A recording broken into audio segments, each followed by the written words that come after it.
جیسے کہ میرے خیال میں کاغذ کے پروٹون جو ہے میرے خیال میں کم ہوں گے اور لوہے کے پروٹون جو ہے وہ زیادہ ہوں گے. پھر اس کے بعد الیکٹران بھی ہوتے ہیں، میرے خیال میں الیکٹران کے اوپر کوئی اتنا زیادہ چارج نہیں ہوتا. تو اینی وے چونکہ میں اتنا اس میں نیوکلیئر سائنس تو نہیں ہوں، تو اس لیے مجھے زیادہ اس کے بارے میں معلوم نہیں ہے، لیکن یہ ہے کہ دنیا میں ہر چیز جو ہے وہ ایٹم سے بنی ہے. اچھا، ایٹم کیا ہوتا ہے کہ یہ جب ایک دوسرے کے ساتھ بانڈ کرتا ہے تو ایک شکل بنتی ہے. جیسے ہماری شکل جو ہے، ہمارے ناک کے اوپر جو ہے زیادہ ایٹمز ہوں گے تو ناک لمبی ہو جائے گی، یا ناک کے اوپر چھوٹے ایٹمز ہیں، کم ایٹمز ہیں تو ناک پتلی ہو جائے گی. کان کے اوپر زیادہ ایٹمز ہے تو کان جو ہے اس طرح ہو جائیں گے. یعنی کہ جتنے ایٹم جس طرح شکل اختیار کرتے ہیں وہ انسان کی شکل ویسے ہی بنتی جاتی ہے. اور دوسری چیزیں بھی، اگر ٹیبل بنانی ہے تو جس طرح اس کی ایٹمز لینتھ میں زیادہ ہوں گے تو ٹیبل کی لمبائی زیادہ ہو جائے گی، چوڑائی میں زیادہ ایٹمز ایڈ کیے جائیں گے تو اس کی چوڑائی زیادہ ہو جائے گی، اس طرح اس کی ہائٹ بھی ہوگی. تو چونکہ ہر چیز جو ہے اس دنیا میں ایٹم سے بنی ہے، تو میں یہ سوچ رہا تھا کہ اس آیت کے مطابق کیا جنات بھی ایٹم سے بنے ہیں؟ سوال تو یہ ہے کہ کیا جنات بھی ایٹم سے بنے ہیں؟ اچھا، ایٹم جو ہم دیکھتے ہیں، ہم کسی چیز کو دیکھتے ہیں تو وہ بہت سارے ایٹم چونکہ ایک دوسرے کے ساتھ جڑے ہوئے ہیں تو وہ ایک شکل بنتی ہے، ایک چیز بنتی ہے.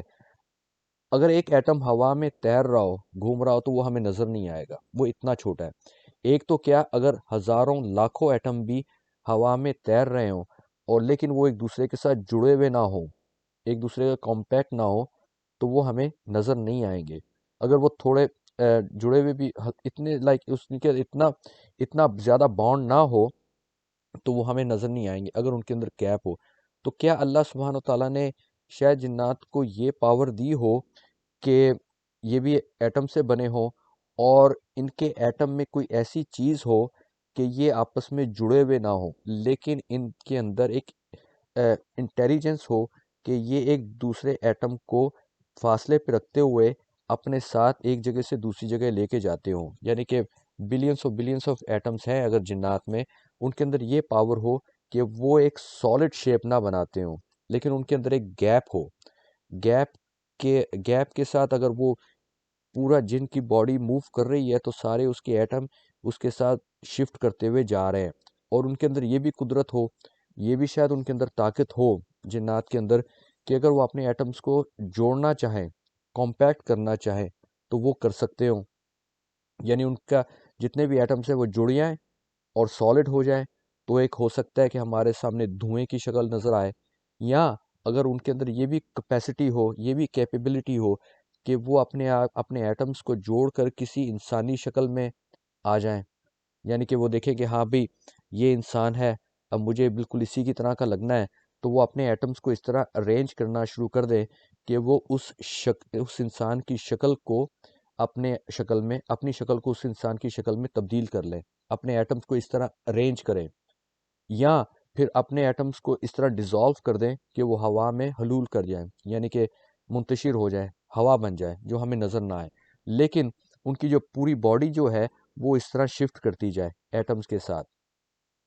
اور پھر اس کے بعد وہ اپنے ایٹمز کو اتنا چھوٹا کر لے کہ ہمیں نظر بھی نہ آئے، نظر تو ویسے بھی نہیں آتے، یعنی اتنا چھوٹا ہو جائے یا اتنا بڑا کر لیں. کہتے ہیں نا کہ ایک حدیث مبارکہ ہے کہ بھئی جب آپ جمائی لیں تو اپنے منہ پہ ہاتھ رکھیں تاکہ شیطان اندر نہ چلا جائے. تو وہ کس طرح جا سکتا ہے؟ وہ اتنا چھوٹا ہو سکتا ہے کہ ایک لائن اپنے ایٹمز کی ایک لائن بنا کے ہمارے منہ کے اندر چلا جائے.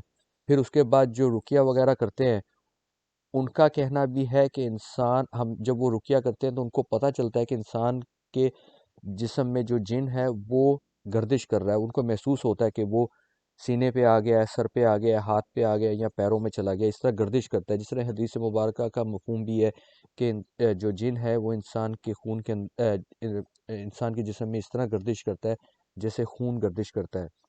تو ہو سکتا ہے وہ ایٹم کی شکل میں انسان کے اندر داخل ہوتے ہوں. اور جو آگ ہے وہ بھی ایٹم سے ہی بنی ہے اور آگ کا دھواں بھی ایٹم سے ہی بنا ہوگا. تو اس سے کچھ میل چال اس کے اندر کچھ کمپیریزن بنتی ہے ایٹمز کی اور جنات کی. تو انشاءاللہ دیکھیں اس کے اوپر تھوڑی سی اور تحقیق اور ریسرچ کرنے کی ضرورت ہے۔ ہمارے پاس تو قرآن پاک ہے، اس میں جو ہنٹس دیے ہوئے ہیں، ڈاکٹر ذاکر نائک کا ایک بہت اچھا کال تھا یا ان کا کہنا تھا کہ جو قرآن پاک جو ہے یہ سائنس کی کتاب نہیں ہے، کہ یہ سائنس کی کتاب ہے، اس کے اندر ہنٹس دیے گئے ہیں، ان کے اندر تھوڑے اشارے دیے گئے ہیں۔ اب یہ ہمارے اوپر منحصر ہے کہ ہم ان اشاروں کو کس طرح ڈسکور کرتے ہیں، ان کو کس طرح ایکسپلور کرتے ہیں، اور کس طرح ہم دنیا کی جو حقیقتیں ہیں ان کو جاننے کی کوشش کریں۔ تو انشاءاللہ اپنا خیال رکھیں، پھر ملاقات ہوتی ہے۔ السلام علیکم۔